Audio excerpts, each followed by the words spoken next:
पाठ 8 खान पान की बदलती तस्वीर। निबंध। पिछले 10-15 वर्षों में हमारी खान पान की संस्कृति में एक बड़ा बदलाव आया है। इडली, डोसा, बड़ा सांभर, रसम अब केवल दक्षिण भारत तक ही सीमित नहीं है। ये उत्तर भारत के भी हर शहर में उपलब्ध हैं और अब तो उत्तर भारत की ढाबा संस्कृति लगभग पूरे देश में फैल चुकी है। अब आप कहीं भी हों, उत्तर भारतीय रोटी दाल साग आपको मिल ही जाएंगे। फास्ट फूड में बर्गर, नूडल्स जैसी कई चीजें शामिल हैं। एक जमाने में कुछ ही लोगों तक सीमित चाइनीज नूडल्स अब संभवतः किसी के लिए अजनबी नहीं है। 2 मिनट्स नूडल के पैकेट बंद रूप से कम बच्चे, बूढ़े सभी परिचित हो चुके हैं। इसी तरह नमकीन के कई स्थानीय प्रकार अभी तक भले मौजूद हों, लेकिन आलू चिप्स के कई विज्ञापित रूप तेजी से घर घर में अपनी जगह बनाते जा रहे हैं। गुजराती ढोकला गाठिया भी अब देश के कई हिस्सों में स्वाद लेकर खाए जाते हैं और बंगाली मिठाइयों की केवल रसभरी चर्चा ही नहीं होती, वे कई शहरों में पहले की तुलना में अधिक उपलब्ध हैं। यानी स्थानीय व्यंजनों के साथ ही अन्य प्रदेशों के व्यंजन पकवान भी प्रायः हर क्षेत्र में मिलते हैं और मध्यवर्गीय जीवन में भोजन विविधता अपनी जगह बना चुकी है। कुछ चीजें और भी हुई हैं। मसलन अंग्रेजी राज तक जो ब्रेड केवल साहबी ठिकानों तक सीमित थी, वह कस्बों तक पहुंच चुकी है और नाश्ते के रूप में लाखों करोड़ों भारतीय घरों में सेकी तली जा रही है।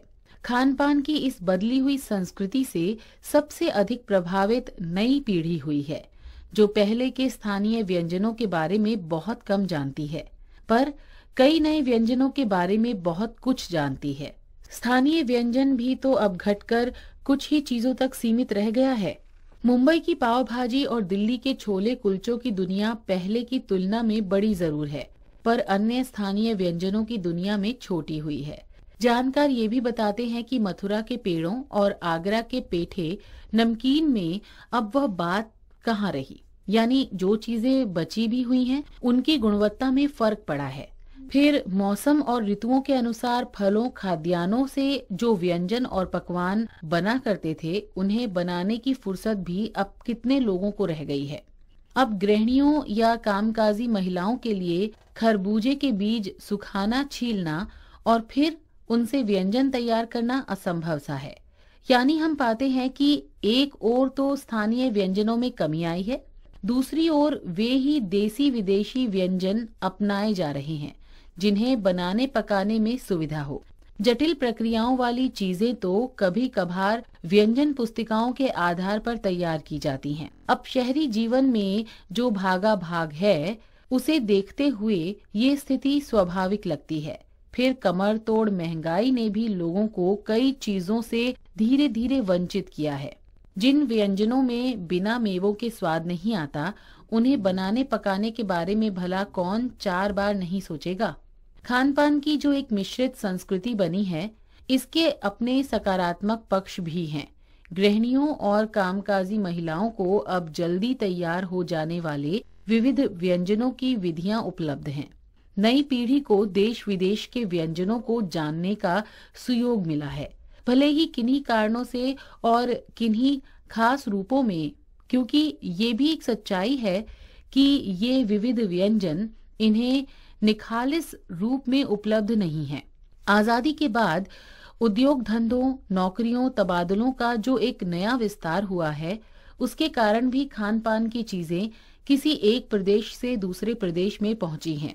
बड़े शहरों के मध्यवर्गीय विद्यालयों में जब दोपहर के टिफिन के वक्त बच्चों के टिफिन डिब्बे खुलते हैं, तो विभिन्न प्रदेशों के व्यंजनों की एक खुशबू उठती है। हम खान पान से भी एक दूसरे को जानते हैं। इस दृष्टि से देखें तो खान पान की नई संस्कृति में हमें राष्ट्रीय एकता के लिए नए बीज भी मिल सकते हैं। बीज भली भांति तभी अंकुरित होंगे जब हम खान पान से जुड़ी हुई दूसरी चीजों की ओर भी ध्यान देंगे। मसलन हम उस बोली बानी, भाषा भूषा आदि को भी किसी न किसी रूप में ज्यादा जानेंगे, जो किसी खान पान विशेष से जुड़ी हुई है। इसी के साथ ध्यान देने की बात यह है कि स्थानीय व्यंजनों का पुनरुद्धार भी जरूरी है, जिन्हें अब एथनिक कहकर पुकारने का चलन बढ़ा है। ऐसे स्थानीय व्यंजन केवल 5 सितारा होटलों के प्रचारार्थ नहीं छोड़ दिए जाने चाहिए। 5 सितारा होटलों में वे कभी कभार मिलते रहे, पर घरों बाजारों से गायब हो जाएं तो ये एक दुर्भाग्य ही होगा। अच्छी तरह बनाई पकाई गई पूड़ियाँ, कचौड़ियाँ, जलेबियाँ भी अब बाजारों से गायब हो रही हैं। मौसमी सब्जियों से भरे हुए समोसे भी अब कहाँ मिलते हैं। उत्तर भारत में उपलब्ध व्यंजनों की भी दुर्गति हो रही है।